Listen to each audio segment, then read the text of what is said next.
My name, that's the most important part, is Aaron Davis. I'm a park guide with the Santa Monica Mountains National Recreation Area. A bit of a mouthful, but that is the actual park name. I've been doing this work for about 2 years, but I've been working with this park for about 5.5 years.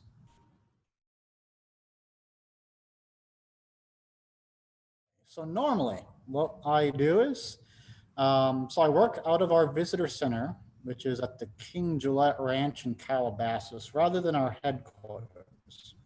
Because I work here at the visitor center, my daily day-to-day jobs are interacting with visitors who come in, they have questions. Anyone who calls to ask questions, issue complaints, concerns, I answer those phones. They also send those questions through email and social media. So I keep an eye on all of that as well. But since the pandemic started, I'm literally the only person in the visitor center. We have no visitors, so that definitely makes it a heck of a lot easier in my day-to-day job because no one's coming in. I leave the doors locked and everything, it's perfectly fine. Um, so that's part of my job. The other part is putting on events for the public, putting on programs for people, or junior ranger programs for kids who want to earn their junior ranger badges, which is a lot of fun. And the programs that I put on, they range in topics from historical stuff, archaeology, topics about wildlife, plants, and that can take place along the trails as we're hiking. So definitely it takes me all throughout the Santa Monica Mountains. But we don't do any more in-person programs at this time now because of the pandemic. So we've had to switch gears a little bit. Rather than doing programs with people, we're doing them as pre-recorded videos, kind of like creating miniature little episodes for people to watch. And then we throw those up on our Facebook page and our YouTube page as well. So that is my day to day.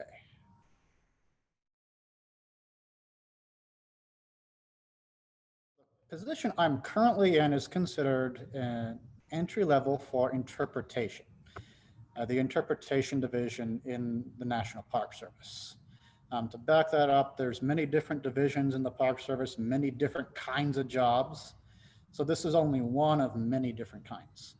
For this specific one, you don't need a whole lot of formal education. Once you're in this position, in this career, you're going to want to climb the ladder, get a higher level position, and a bachelor's degree is what I recommend for everybody. Plus, it gives you something to build on for your job, even if you want to switch gears. I have a master's degree in archaeology, and that helped me get my first job with the Park Service.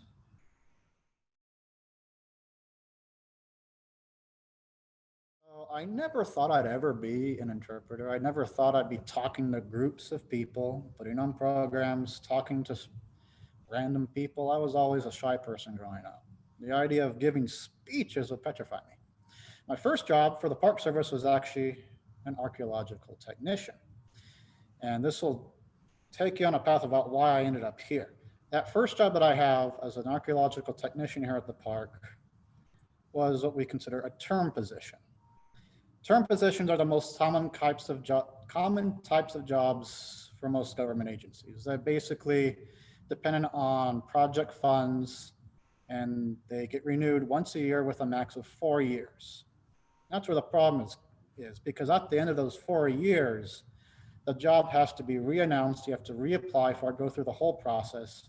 And that's assuming there's even enough project funds to continue that position. The job I'm in now is a permanent position, which most people are always trying to get. It's not always easy to get a permanent position. And so as I was looking towards the last year in my term position, I was thinking, I got to start applying for jobs. And I was. It wasn't going so well at the time. And so they offered me this interpretive position as a permanent job. And I said, yeah, absolutely, I'll take it. I want a permanent job. But the more I started doing this, the more I started loving it. I enjoy putting on programs, talking about all the stuff I did as an archaeologist, because that provides a lot of fuel for good interpretive programs. So I came into this position just because mainly because I wanted that permanent status, but I'm sticking with it because I love doing the job.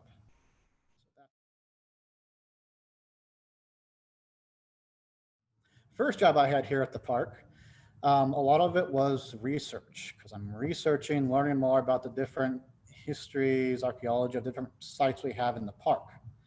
The very skill of research is quite important to this job because we're putting on programs for stuff that before we started developing the program, you might have known absolutely nothing about it. And so to put on a good program, you got to know what you're talking about. And to know what you're talking about, you got to do a lot of research. For example, one of my favorite programs is a scorpion hike. I didn't know anything about scorpions other than the fact that they glowed. So I had to do a lot of research, and now I know quite a bit about scorpions. And so it makes for a great program. Also helps because you get excited researching it and learning about it and get to share it with people.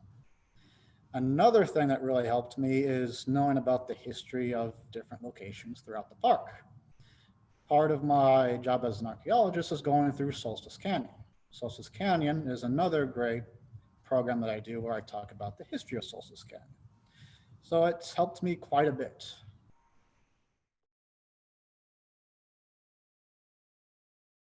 First thing I'd say is don't worry if you're an introvert. I'm an introvert. In fact, a lot of great interpreters are introverts. So if you're not an extrovert, don't worry about it. You'll do just fine. But for characteristics, people skills is quite important because when you're putting on a program, you will get interrupted. You will have energetic kids always asking questions. Hey, Ranger, I have a question. What about this? What about this? So yeah, you're going to have that. It's going to be common. So you got to be able to work with it, flow with it, and sometimes even use that in your program. And don't worry if you can't get it right away. It's something you'll also have to develop along the way, even on the job. Another thing I'd say going back is you got to be good at research. Do practice. Research is essential because you're going to be tasked with doing some program you know nothing about. Don't worry, just research. Another skill I'd say, people skills, you have to have some appreciation for the outdoors. You don't have to absolutely love it. It doesn't have to be your whole life. But the outdoors is a big thing for national parks because that's what national parks are. They're about adventure, plants, wildlife, history. That's what the national parks are about. You don't have to absolutely love it, but you have to like it at least. And you don't have to be one of those folks who backpack stuff all the time. But as long as you have an appreciation for outdoors, it'll help. And an inquisitive nature, an excitement about learning new things always helps too, because then you can get excited about your program. And the people love having a ranger who's excited about giving a program about just about anything. It helps them connect.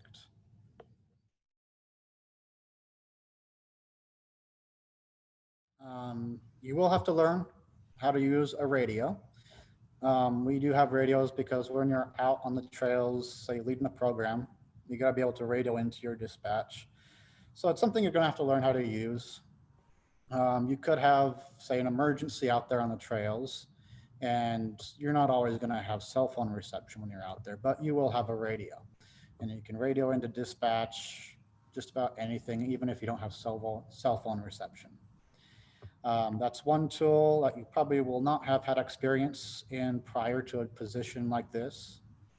Just about everything else, compass, that helps, but most of it's your general equipment that you'll get provided with. When you do first get a job here, you will have a uniform budget, so you won't be, say, buying your shirt and pants and boots out of your own pocket. You'll have that covered. The one thing you will absolutely need is your own backpack, though. They might offer you one, have an extra one for you to use on the job, but get yourself your own backpack. That way you don't have to worry about messing it up. I always say go to the Army surplus store. Don't spend hundreds of dollars buying some fancy backpack from, say, REI. They're good, but Army surplus backpacks, they're good, reliable, and waterproof.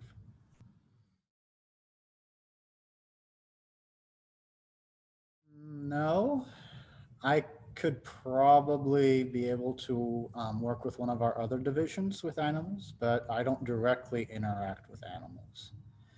I see footage of them and photographs, but I don't handle them myself. When I do lead the scorpion hike, though, we do not touch the scorpions. We leave them alone, and they appreciate it.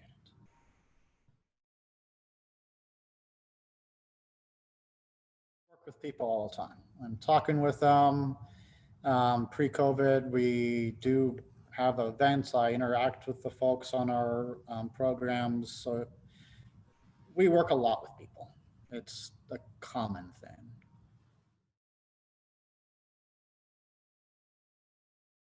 You do a lot of local travel. You'll be traveling all throughout the park for any need. Being you're going to go, say, rove around Solstice Canyon, so you're going to be driving down there and just kind of walk around Solstice Canyon. Greet visitors, greet visitors, answer questions. There could be events, say, in downtown Los Angeles that the National Park Service could be a part of, so you might be driving down there. Fortunately, we have our own squad of cars, so you won't be taking your own car for that. There can be a lot of other travel outside the park. We do have a lot of trainings for our staff. After I came on board for this position, I did get some training in the Grand Canyon, so I was able to travel out there. And additionally, you could potentially go on a detail in another park. A detail is, say, Chaco Canyon needs some help at their national park, so they're going to have like a 3-month detail where you can go out there, help them out for 3 months, and then come back to your old job. So you can get quite a bit of travel for training, working at other parks, but definitely a lot of local travel.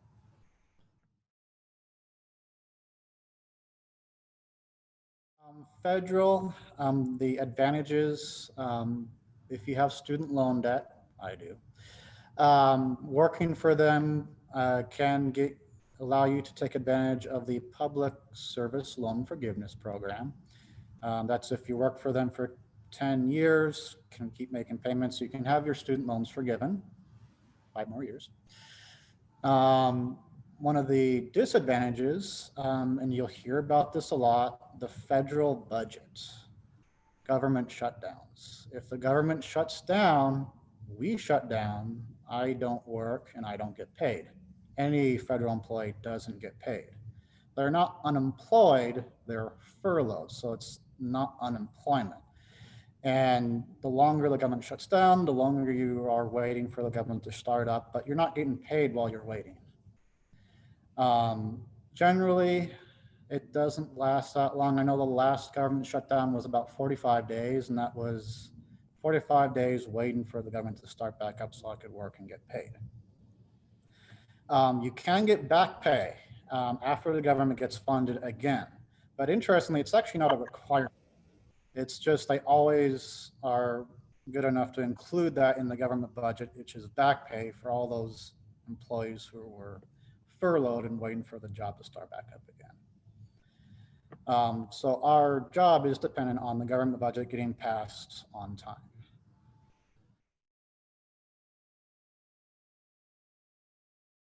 Money, it's not great pay, it's not bad pay. Interestingly, most government positions get paid a lot less than you would in the private industry. So if I were to be doing, say, this job for a private industry, you get paid a lot more. So you don't work for the government, you don't work for the national park expecting to make a lot of money. You do it because it's fun, it's enjoyable, it's a passion of yours. So no, I don't get paid a whole lot. I'm unfortunate that I'm in Los Angeles, so the locality pay for this position is a lot higher than it would be at most other national parks. But it pays okay.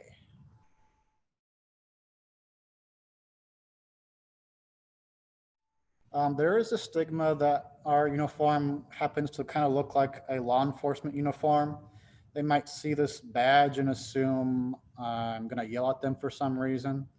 They might be afraid of people like law enforcement, so that might transfer over to any interaction I might have with people.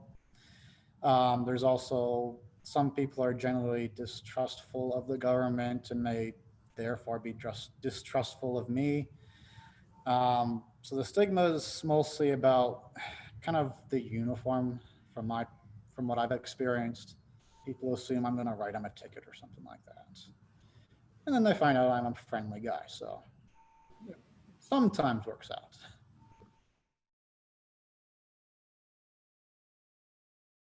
Get to work in the outdoors. That's always the biggest bonus for myself.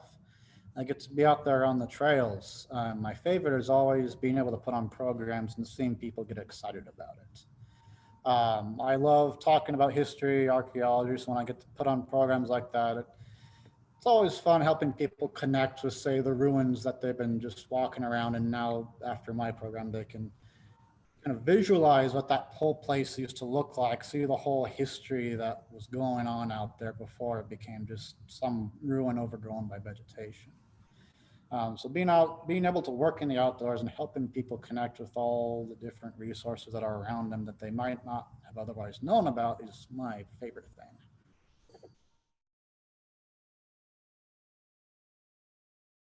So part of my position involves keeping the grounds looking nice at the visitor center. We have a lot of sycamore trees out here. They're beautiful trees, but once you get into fall and the Santa Ana winds, those leaves start piling up and piling up and piling up and piling up. And so we got to go out there and rake them. Next wind comes by, it looks like we didn't even touch it. It's like an exercise in futility almost out here because those leaves keep piling up during fall and winter. It's one of my least favorite things that I have to deal with. That and the occasional time I have to tell people, no, you can't park there. No, stop smoking marijuana on our trails. We don't like that. Marijuana is actually illegal on federal property, even though it's legal in California. No smoking allowed on trails because fire is that issue. 2018 Woolsey fire burned 85% of our park. It's always fire season out here. That's the biggest thing. No smoking at all on our trails. One spark in a wind can create a massive fire.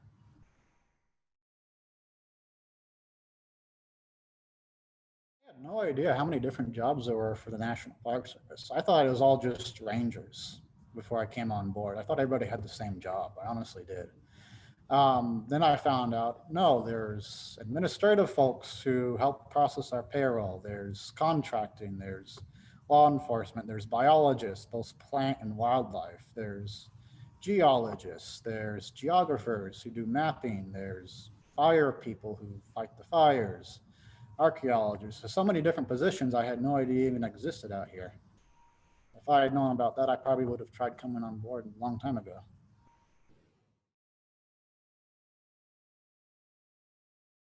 Varies from person to person. Who I'm able to really make that work-life balance stick. I do sometimes take home work with me, such as if I'm preparing for some big program, something like that. I might still be kind of going over everything in my head when I go home, but um, generally, if you're good at making that work-life balance stick, you can keep that going here.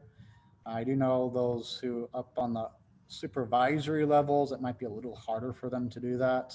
But for my position, it's easy to make that work-life balance stay steady.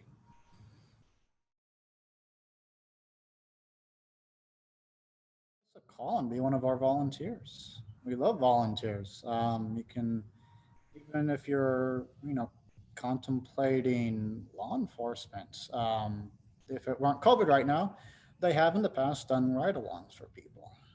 We do have volunteers who help us with interpretive programming. There's also internships, which get paid a stipend of maybe $20 a day. But joining on as a volunteer, saying what you want to try doing is a great way to kind of dip your toes in the National Park Service. So I'd say give us a call or any park a call and say you want to volunteer. If you want to start a career in the National Park Service, look up the federal resume. The federal resume is significantly different from your basic resume. The basic resume is like 1 to 2 pages, stop. Federal resume, you got to give as much detail as possible. You can have resumes as long as 10 pages for the federal government, and they want that. Don't give us the 1 to 2 short, sweet resume. Be detailed, say your experience. And for joining the National Park Service or even Bureau of Land Management, Forest Service, or whatnot, keep an eye out for pathways positions. Pathways positions are specifically for folks who are recent graduates of high school, undergrad, master's degree, meaning you're not competing with hundreds of people or thousands of people. You're competing with just recent graduate people. And that's the great way to get into the federal government is through these pathways. You have two types of pathways. You have recent graduate pathways. I can't remember how long that is, but I think it's a couple years. As long as you graduate within 2 years, you can still apply for that.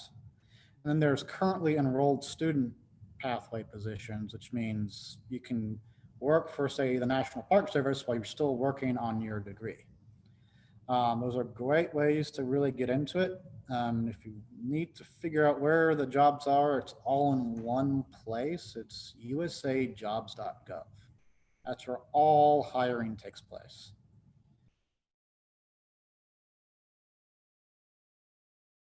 Ask questions for the people who do it.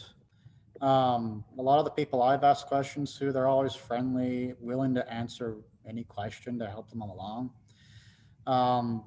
Honestly, just ask a lot of questions. That's the best way to really figure out where you want to go, because you could try to figure out doing the job, but asking questions can help you be a lot more prepared in the long run.